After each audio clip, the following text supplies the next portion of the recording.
Okay, so obviously one of the big draws of CES 2025 is going to be the reveal of the Blackwell line of RTX GPUs from Nvidia. And, well, what could I say? There's been a massive array of tech spec leaks. Almost the entire stack, apart from the 5060 at this point, seems to be pretty much locked in.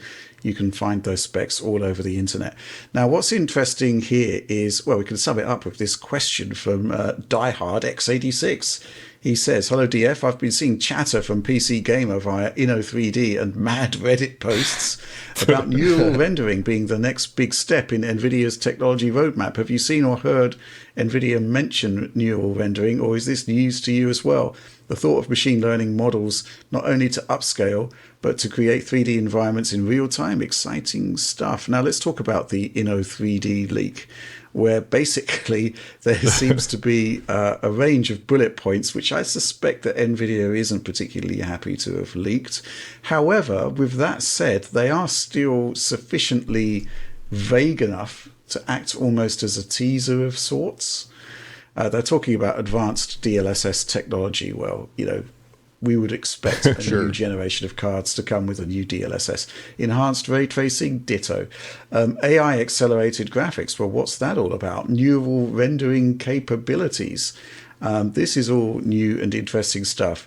They've also talked about, well, there's actually some sort of screenshot of an Inno3D PR blast here. Which seems to be offering up some further details. Neural rendering capabilities revolutionizing how graphics are processed and displayed. I've got to go to you for your thoughts on this one, Oliver. Yeah, I mean, it could mean a lot of things. I don't really know. Yeah. It could mean integration of AI models at different steps of the rendering process. It could mean something like certain post-process techniques brought in, but given that they're talking about a revolution here, doesn't seem like a revolution to me to throw in AI as a post-process potentially. The other things here, I mean, advanced DLSS tech, I think that could just be some improvement to image upscaling and frame gen potentially. That's sort of what's implied here because they're talking about better image quality, better frame rates. That would make more sense there. I am really curious about the AI video upscaling that they're talking about here, because could that be something similar to Topaz, for instance, but faster, possibly, potentially in real time? That would be very exciting. Potentially, you're streaming a game, let's just say, and you're getting this filter, this AI filter that's running on top of it on your RTX GPU, and it's improving the video quality of that stream substantially in a way that we don't see with NVIDIA's current solution there, where it's a more minor enhancement in line with other kinds of video enhancement techniques that we see currently. Or maybe just in general with internet stream content, that could be quite nice. I'd also be kind of curious to see how much this ends up being supported by prior RTX cards. Older 40 series, 30 series, 20 series. Nothing here like screams 50 series or newer potentially for that extra functionality. Again, I don't know, but with the 40 series, you had DLSS 3, which for the stream generation component required more intensive, higher end optical flow acceleration, which was provided by a dedicated unit on that card. So that necessity presumably maybe wouldn't be here for some of these other things. Maybe they would apply to older RTX series cards as well. So yeah, I'm not quite too sure about that neural rendering thing. I'm just very curious. Like, the more I think about it, I am really curious to see what NVIDIA does. And I think it could be, it could go in any number of different directions, but I think what they will demo with it will probably be very interesting and very compelling. I mean, from my perspective, AI hardware on GPUs has basically been used for vendor-specific stuff like DLSS, right? I think the way forward is just to open it all up. We've had DirectML, which basically doesn't seem to have done anything. It doesn't seem to have been any impact whatsoever. I think there probably needs to be some kind of new API to actually access this hardware and be able to get more out of it. So I suspect maybe something along those lines, something to actually make this hardware more useful to developers, as opposed to effectively, operating almost like a fixed function block, really. You've got all of these tensor cores in there and they're being used for DLSS and DLSS only. I'd love to see all of that hardware being made available to developers to use as they wish. That would be fantastic. I mean, let's take a look at some of the other bullet points here. I agree with you. Advanced DLSS technology. Well, DLSS has basically become a must-have feature for people buying graphics cards, right? So what do? You don't sit on your laurels. You basically you push harder. You do better. That's basically been what Nvidia has done across, ever since Turing came out. They've iterated, they've improved. Is this going to be an iteration, or is it going to be something much, much bigger? I can't wait to find out. Enhanced ray tracing. It's really interesting. The backlash against ray tracing continues, but then, you listen to the Mark Cerny talk for PlayStation 5 Professional and the interview that you did, Oliver. We'll talk a bit more about that later. Basically the people that matter, the architects of the hardware of the future, realizing that rasterization is kind of reaching its limits and ray tracing is, the Wild West. It's the new frontier. And we've kind of just started that journey remarkably. AI accelerated graphics. Again, I still think it's about giving that hardware to developers. So there's a lot to go, a lot to what can I say? There's a lot of potential here.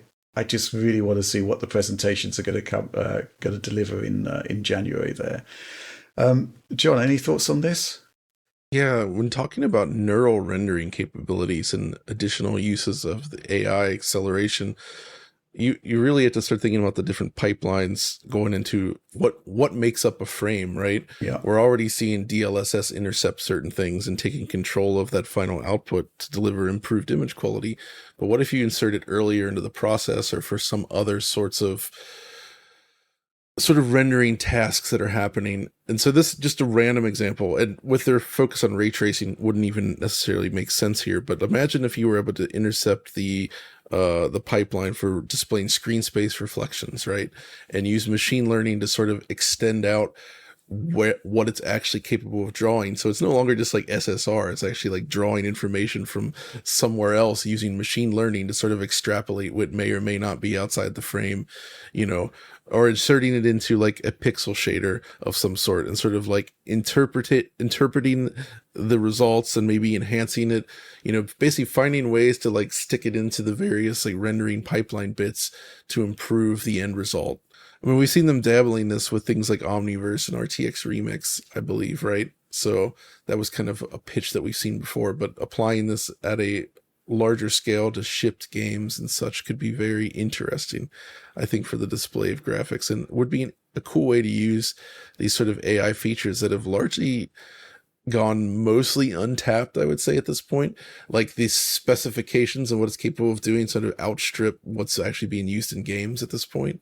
And with the next generation coming up, there's going to be even more headroom there. So it makes sense to leverage that in new ways, which I guess we'll find out what that is soon enough. Mm-hmm. The only question mark for me really is the extent to which these features are going to actually be capable of running on older hardware. It sounds like there's a lot of state-of-the-art technology coming, right? And I think the danger would be in basically only allowing it to run on the new cards. I suspect maybe, some stuff possibly will take some time to proliferate into games. And I guess that might be okay if it only ran on 50 series and above. But, a new DLSS, for example, it would be a tough sell for that not to be available on 40 series, especially bearing in mind how contentious 40 series was across the board in terms of its pricing. So I think some sort of level of balancing between what you can run on 50 series and what you can run on anything up to the old 20 series is going to be required there to make a sort of crowd-pleasing pitch from Nvidia in that respect. I don't think you could have a DLSS 4 that only ran, and again, I was going to say that only ran on 50 series when, maybe that's not the case, bearing in mind DLSS 3 only ran on 40 series. But that was introducing a fundamentally very different the frame aspect, gen component right? of DLSS 3. Yeah. Exactly, the frame gen component. Mm-hmm. I mean, with this, it's all about increasing, I would imagine, efficiency to produce better looking imagery at a lower performance cost, right? Yeah, and you'd expect that model to be sort of backported to older Nvidia hardware as well. That's the only sort of slightly worrying thing that I'm thinking about at the moment. With that said, 40 series, hugely controversial in terms of user reaction online. However, it's sold massive amounts of units, which is quite remarkable. But yeah, well, what can I say? I think the Halo product continues to work, by the way. When you have high-end products like the 4090, even though the price was ridiculous, people look at that and they strive for that. Yeah. They buy up as close as they can get to it. Well, it works. I actually had a DM from one of the supporters saying that the whole economics of buying a graphics card, he buys the new generation every time it comes out and sells the old one, because what he's suggesting is that while the prices of the newer products have gone up, or at best the same, he's suggesting that what this is causing is higher residual prices for the older generation cards. So he's actually suggesting a different economics model. Typically a user is expected to buy a graphics card and keep it for 3 or 4 years, let's say. But he's saying he buys every single generation simply because the price that he gets back from his existing GPU is significantly higher. Therefore, the fundamental cost of the new GPU is quote unquote lower, which is certainly an interesting way to look at things. But anyway, at CES 2025, Nvidia, they're going to be running the keynote there. We're expecting to see some amazing stuff. I hope to see some amazing stuff. Obviously, we've had that slight tease of the Witcher 4 cinematic, which was apparently running pre-rendered, which doesn't say much to me, really. But I guess we'll get to see some surprises on that front too, hopefully. But only time will tell.